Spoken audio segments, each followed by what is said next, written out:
Welcome back to the deep dive. We're here again, wading through, a mountain of information to pull out what you really need to know. That's the goal. And today, we're tackling a really significant figure, someone who didn't just shape modern American fine dining, but kind of redefine the whole idea of what a chef could be. We're talking about Thomas Patrick Colicchio. Yeah, this is a crucial deep dive, I think, because Colicchio's story, it mirrors the last, 30 years of American food culture almost perfectly. How so? Well, he didn't just stick to being a chef, a restaurateur, right? Yeah. He moved way beyond that. From the pressure cooker of high-end New York kitchens to being this incredibly recognizable face on TV. And then the really interesting bit, becoming this genuine, pretty vocal advocate for changing food policy. It's a journey from, star chef to what you might call the citizen chef. The citizen chef, I like that. So that's our mission for this deep dive then. Yeah. To unpack all of that, the full scope of his influence. Exactly. We need to look at how he built his whole crafted hospitality empire step by step, what's really at the heart of his cooking philosophy. Crafted hospitality, yeah. And then explore how deep his impact goes outside the kitchen. TV, sure, but also policy, advocacy, maybe even Capitol Hill. Okay, but before we get to the policy stuff, we have to establish his culinary chops, right? I mean, the foundation. Oh, absolutely. You can't understand the rest without knowing the baseline. This is someone whose skill, whose technique, it's been recognized at the highest level repeatedly. We're talking James Beard Awards. 5 of them, specifically for cooking. That's what's a massive achievement for any chef, period. And yet, for so many people listening, maybe people who've never eaten at Kraft, he's just the guy from TV, the head judge on Top Chef every single season. Right. He's instantly recognizable in that role. Stoic, demanding, knows his stuff. That dual identity is really fascinating, isn't it? It really is. And just so everyone's clear, the name, Colicchio, pronounced K-O-Bear is L, it was K-J-O-Bear a man. Got it. Colicchio. Okay, so let's rewind.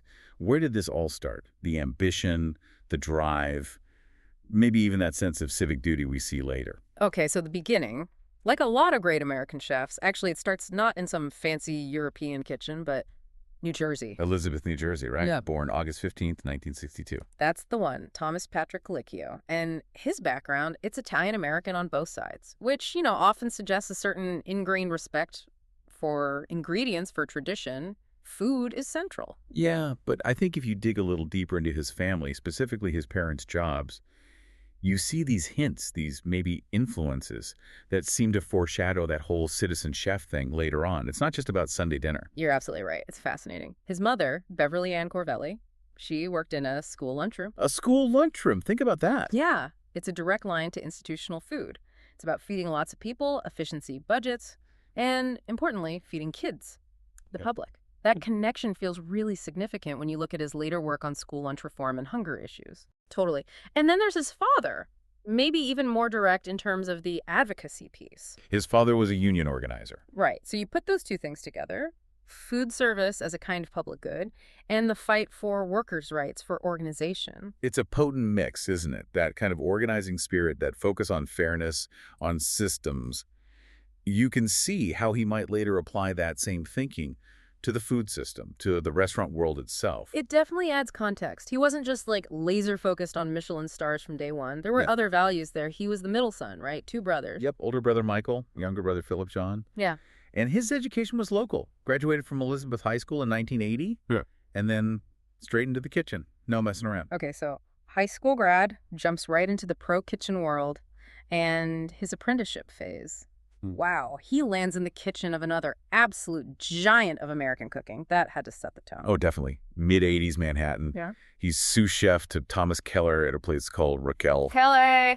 French Laundry Keller. The very same. This is before the French Laundry, but Keller's philosophy was already there. That intense precision, the technique, the almost relentless focus on quality. So Colicchio's soaking all that up. The discipline, the execution. Exactly. That focus on doing things perfectly, respecting the ingredient above all else. Not fussy, just flawless technique applied to the absolute best stuff you could find. That becomes his bedrock. Which brings us pretty directly to the partnership that basically defined high-end New York dining for a generation, Gramercy Tavern. Ah, yes. July 1994. He co-founds Gramercy Tavern in, Gramercy Park with Danny Meyer. And this wasn't just another restaurant opening. It felt like a shift. What made it so different? It was kind of revolutionary, really, because it took Colicchio's approach, amazing ingredients, serious technique, and married it with Danny Meyer's whole thing, that enlightened hospitality. Right. Meyer's focus on service, warmth, making people feel genuinely looked after. Exactly. So Gramercy Tavern managed to bridge that gap. It was serious food, haute cuisine level, but it felt welcoming, approachable, not stuffy. And people loved it, not just the critics. Oh, the response was huge. And it lasted. You look at the Zagat survey. That's the voice of the dining public. Really voted most popular restaurant in New York City. Twice. 2003 and 2005. That says a lot about the whole package. The food, the service, the vibe. Okay, so here's the pivotal moment then. It's a massive success. It's iconic. And yet, Colicchio leaves. Sells his stake in 2006. That's the crucial turn, yeah. The move that really signals he's building his own brand. But why? I mean, why walk away from that? It seems like a huge gamble. Was it just money, or was there a deeper split with Meyer? Well, the sources point more towards, let's call it an ideological and strategic split. It was that control, really. Control over what? Think about it. Meyer and Colicchio are like two sides of the perfect restaurant coin, right? Meyer was obsessed with the front of house, the guest experience. Colicchio, deep down, he's a kitchen guy. Ingredient-driven. Totally. He wanted complete say over the food philosophy, how it would expand, the sourcing, all of it. The kitchen had to be the absolute center. So it was kind of a hospitality first versus ingredient first situation. And Colicchio needed his own space to build an empire based entirely on his rules, the crafted hospitality rules. Precisely. It wasn't acrimonious necessarily, but it was a strategic parting of ways. He's no longer connected to Gramercy Tavern. Yeah. And that freed him up to focus entirely on the company he'd actually already started building 5 years before. Okay, so that departure from Gramercy Tavern allows him to fully commit to his own thing, which really kicked off in 2001 with the first Graft restaurant. Yes, spring 2001. And the location was, well, strategic. Just 1 block south of Gramercy Tavern. Sending a message. I think you could say that, yeah. Yeah. This is my vision now. Yeah. And that opening, that's the official start of his own company, Crafted Hospitality. So what was so revolutionary about Kraft back then? How did it shake things up in the New York dining scene of the early 2000s? It was a big departure from the norm. At that time, fine dining often meant, very elaborate pre-plated dishes. Lots of components, often French techniques, multi-course tasting menus were king. Kraft just threw a lot of that out. Colicchio built the menu around the ingredient itself, served family style or a la carte.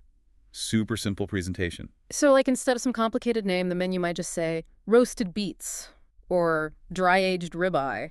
Pretty much, yeah. Often just listing the core ingredients. The genius was letting the craft, the perfect roasting, the sourcing, the technique speak for itself. You tasted the beet, you tasted the pork, no heavy sauces hiding things. So he's elevating humble stuff like root vegetables to the same level as the fancy proteins. Exactly. That focus on seasonality, simplicity, letting the ingredient shine. It became hugely influential. You still see its impact everywhere. And he didn't waste any time expanding on that vision. Almost immediately, he showed he wasn't just a chef, he was thinking like a businessman too. Yeah. Just a year later, 2002, the first Kraft steak opens. Where? Las Vegas. At the MGM Grand. Smart move. Straight into that high-volume, high-profit resort dining world. It showed he could adapt the core idea, take that commitment to quality ingredients, the Kraft ethos, and scale it up for a different market. Vegas demands consistency, volume. It's a different beast. But while all this expansion is happening, there's that moment that shows a different side. Right around when Kraft opened. You're talking about 9/11. Yeah. The sources mention this specific, really powerful anecdote. They do. After the attacks, like many chefs in the city, Colicchio mobilized. He was down there, personally serving food to the rescue workers at Ground Zero. That wasn't about business. Not at all. It's just a human response, a civic response.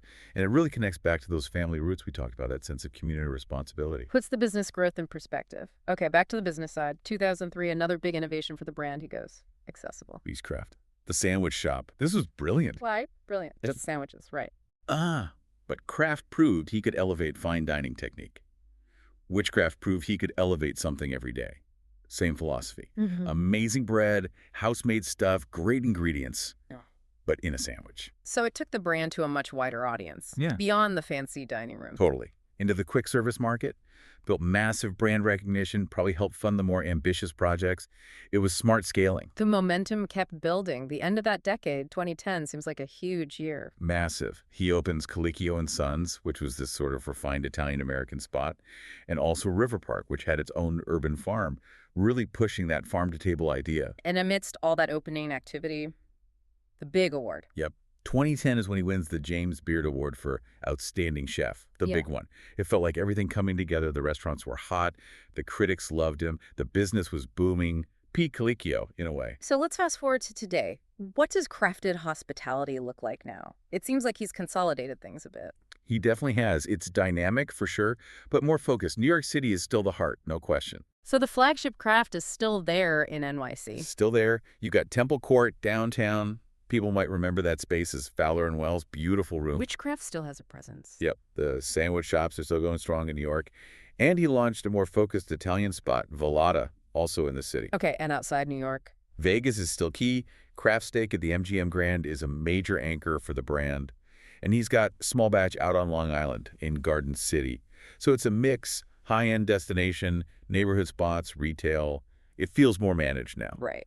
But, and this is a big but, we have to talk about the flip side. The restaurant business is notoriously tough, even for someone like Colicchio. Oh, absolutely. You look at his history and the list of restaurants that are no longer operating under crafted hospitality, it's long. It really underlines how brutal the industry is, how constant the evolution has to be just to stay afloat. It's easy to see the awards, the TV fame, and assume it's all been smooth sailing financially.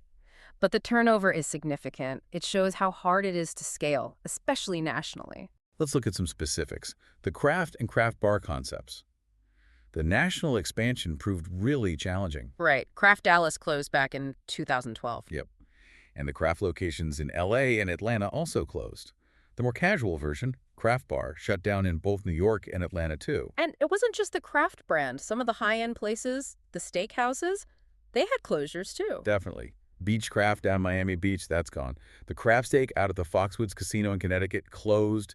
Even the big 2010 opening, Colicchio and Sons in Chelsea, closed after about 6 years. Wow. And some high-profile hotel partnerships didn't last either. Right, like Tom Colicchio's Heritage Steak at the Mirage in Vegas. Yeah. He's not affiliated with that anymore. And remember Topping Rose House out in the Hamptons. Critically acclaimed, but no longer part of his group. It's important to stress this isn't always about failure in the traditional sense, is it? Sometimes it's strategic. Lease renewals, changing markets. Exactly. Sometimes walking away is the smart business move. But it shows the constant pressure. Yeah. And you have to add the places he's just no longer affiliated with, like the original Gramercy Tavern in River Park. He really did trim things down, focus on the core. That focus even applied to Witchcraft, didn't it? Outside of New York. It did. The New York shops are the main focus now. The outposts they tried in Vegas and San Francisco eventually closed too. It's just a tough model to replicate perfectly everywhere. Labor costs, rent, supply chains. It's relentless. The volume of turnover really paints a picture of the risk involved, even at the highest level. Okay, let's shift gears. Let's talk about the thing that made Tom Colicchio a household name for millions, people who might never, ever step inside one of his restaurants. TV, specifically Top Chef. Yeah, Top Chef is. It's his monument in media, right? Yeah. Ted Judge, since day one, 2006. And his whole persona on that show, it's distinct. It's not like a lot of other reality TV chefs. How would you describe it? He's not shouty, not overly dramatic. No, not at all. He's the quiet authority, the benchmark for quality, for technique. He carved out this role as the serious one. The arbiter. Exactly. It's kind of the stoic, maybe slightly stern culinary father figure of the show. You have Padma bringing the elegance, A.L. Simmons offering, context and maybe a more accessible viewpoint. But Colicchio was the voice of professional reality. His critiques weren't just, I don't like this. They were grounded in technique. He'd talk about flawless execution or understanding the method or respecting the ingredient. He gave the show its culinary credibility, really. His seriousness elevated it, stopped it from just being silly reality TV. Totally. He brought the gravitas, and his influence wasn't just sitting at the judges' table. He was also a main consulting producer on the spinoff, Top Chef Masters. So he was shaping the challenges, the integrity of the competition itself. Right, ensuring it met a certain standard. And that standard, that quality, it got recognized. The show won an Emmy in 2010, Outstanding Reality Competition Program. He won that as an executive producer. That speaks volumes about the show's quality, and a lot of that comes down to him. He did branch out a bit on TV too, didn't he? Hosted another show. Yeah, in 2015, he hosted Best New Restaurant.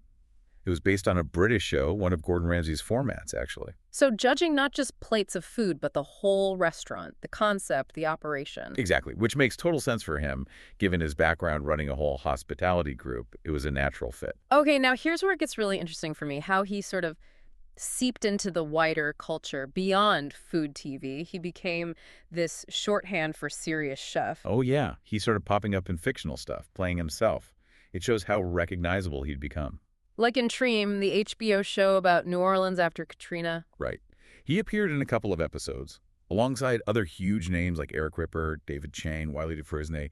His presence just added instant culinary authenticity to those scenes about the food world there. And then the cameos get kind of wild. Animated Colicchio. The Simpsons. Yeah. Season 23 premiere. He voiced himself basically playing his Top Chef judge persona in Springfield. And he was in the live-action Smurfs movie, too, in 2011. Being on The Simpsons, that's like peak cultural saturation, isn't it? Pretty much. And more recently, he showed up in Showtime's Billions, playing a chef in a scene. These aren't just random cameos. They cement him as a figure people instantly recognize, even outside the food bubble. Okay, but maybe the most significant part of his later career, the part that really defines this citizen chef idea, is his move into policy and advocacy. This feels like a major pivot. It is major. But if you look back, Yeah. It also feels like a natural progression, right? Connects right back to that family history. The union organizer dad, the school lunchroom mom. So what issues specifically? He's been involved for a long time now, focusing on the food supply chain, issues facing restaurant workers, and hunger relief. He clearly realized his fame, his platform, gave him access and a voice that most chefs just don't have. And he's not just tweeting about it. He's getting involved organizationally, trying to push for actual policy changes. Exactly. He's taken on formal roles. He's on the Food Council at City Harvest, the Culinary Council at Food Bank for New York City. These aren't just names on a letterhead. It means using his influence, his connections, fundraising. What specific policy areas does he hammer on? Okay, so one big one is restaurant labor. He's been really vocal about getting rid of the tipped minimum wage, the tip credit. He argues for one fair minimum wage for everyone in the restaurant. That's a controversial stance within the industry itself. Oh, hugely. But he argues it's about basic fairness, professionalizing the industry, making jobs more stable. Then there's food insecurity. The hunger relief side. Yeah, rooted in that family connection again, maybe. He's testified before Congress multiple times, especially around the Farm Bill, advocating for protecting and increasing funding for SNAP food stamps. He frames hunger as a systemic issue the government needs to address, not just charity. He's also talked about corporate concentration in the food system, right? Yeah. Big companies having too much control. Yes, he connects that to price volatility and fairness for both farmers and consumers. He's demanding more accountability there. And this advocacy work became very visible with that documentary film in 2013. Place at the table. Yeah. That was a big public statement. It focused squarely on hunger and food insecurity in America. And it was a family affair. Oh, so? It was directed by his wife, Lori Silverbush. And Colicchio wasn't just in it appearing alongside people like Jeff Bridges and the activist Raj Patel. He was also an executive producer. It was a clear signal that they see these food issues as deeply social and political. That film definitely raised awareness. And he kept that momentum going, moving into the digital space to continue the conversation. Right. June 2020, he launches his own podcast, Citizen Chef. The name says it all. Explicitly linking food and politics. Exactly. It's on the iHeartRadio network, comes out seasonally. And the whole point is to dig into food, politics, policies, citizenship. He talks to lawmakers, activists, experts, covering everything from climate change impacts on farming to the nitty-gritty of school lunch programs. It's really the culmination of that advocacy role. So to round out the picture, let's touch on his personal life and also his cookbooks, because they really map out his culinary thinking over the years.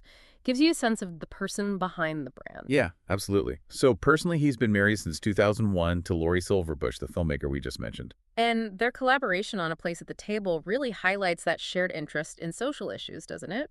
It seems like a real partnership beyond just marriage. It really does. Like their professional lives and their activism kind of merged. It's powerful. And they have a family. He has 3 sons. That's right. An older son, Dante, who was born in '93 from a previous relationship, and then 2 sons with Lori Silverbush, Luca Bodie, born 2009, and Matteo Lev, born 2011. You think about the demands, running the restaurants, the TV shows, the advocacy work. That family structure must be incredibly important. Has to be. It's a balancing act, for sure. Okay, let's talk books. His cookbooks aren't just recipe collections. They're like milestones in his thinking. Yep. You can trace the evolution of his philosophy through them. The first one came out in 2000, just before Kraft opened, Think Like a Chef. Right. And the title is key. It wasn't just cook like a chef. It was about the mindset. So less about specific recipes, more about approach. Exactly. It was his manifesto. How to think about ingredients, how to understand techniques fundamentally, why things work together. It was teaching the reader the process of culinary thinking, not just how to follow steps A, B, and C. Okay, so that's the foundation. Then, 2003, comes Craft of Cooking, notes and recipes from a restaurant kitchen. Now, this one is the application. This is taking that philosophy and showing how it works in the demanding environment of a high-end kitchen, specifically Kraft. It gave you a real peek behind the curtain. More technical than nuts and bolts? Yeah, the practical execution. The rigor involved in producing food at that level, night after night. It's the roadmap for the Kraft style. And then the third one, 2009, kind of brings it full circle back to accessibility. Witchcraft. Craft a sandwich into a meal, and a meal into a sandwich. Perfect title, right. This mirrors that business move with the witchcraft shops. It takes the core Kraft idea, the focus on quality ingredients, technique, seasoning, and applies it to something totally familiar, a sandwich. Showing that Kraft isn't just for fancy food. Exactly. That the same principles apply whether you're making a $50 entree or a $10 sandwich. Quality matters at every level. So if you look at the three books together, you see the whole arc. Establish the thinking, think like a chef.